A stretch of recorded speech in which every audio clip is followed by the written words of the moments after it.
శివపురాణంలో మనకి తెలిసిన కథ ప్రకారమే ఆది దంపతులు ఒక రోజున, ఓ కుమారులారా, మీ ఇద్దరి యందు మాకు పుత్రవాత్సల్యం సమానమే. మీలో ఎవరైతే ఈ భూమండలాన్ని చుట్టి ముందుగా ఇక్కడికి చేరుకుంటారో వారికి ముందు వివాహం చేయడం జరుగుతుంది అన్నారు. కుమారస్వామి భూప్రదక్షిణానికి బయలుదేరాడు.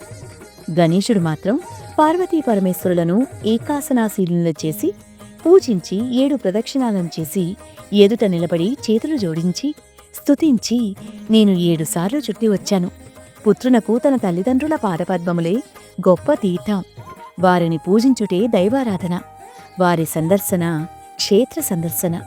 వారిని పూజించి ప్రదక్షిణం చేస్తే అదే భూప్రదక్షిణ ఫలాన్ని పొందుతాడు కదా అనేసరికి, సంకట స్థితిలో ఎవని బుద్ధి చురుగ్గా పనిచేస్తుందో వానికి సూర్యోదయానికి చీకట్లు తొలగినట్లు ఆ సంకట స్థితి తొలుగుతుంది అని గిరిజాశంకరులు పలికి, విశ్వరూపుడనే ప్రజాపతి కుమార్తెలైన సిద్ధి బుద్ధిలను వారితో వివాహాన్ని నిశ్చయించి మహావైభవంగా జరిపించారు.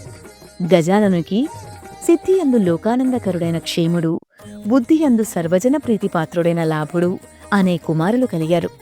కొంతకాలం గడవగా కుమారస్వామి భూప్రదక్షిణం చేసి వచ్చాడు. కార్తికేయుడు తల్లిదండ్రుల కపట ప్రవర్తనకు గినిసి క్రౌంచ పర్వతానికి వెళ్లి అక్కడే బ్రహ్మచర్య దీక్షలో ఓ చోట ఉండిపోయాడు. కుమారుని ఎడబాటుతో కుమిలిపోయిన ఉమాదేవి శంభునితో కూడి అక్కడ కొలువయ్యింది. ఆ కథ ఇంకెప్పుడైనా చెప్పుకుందాం.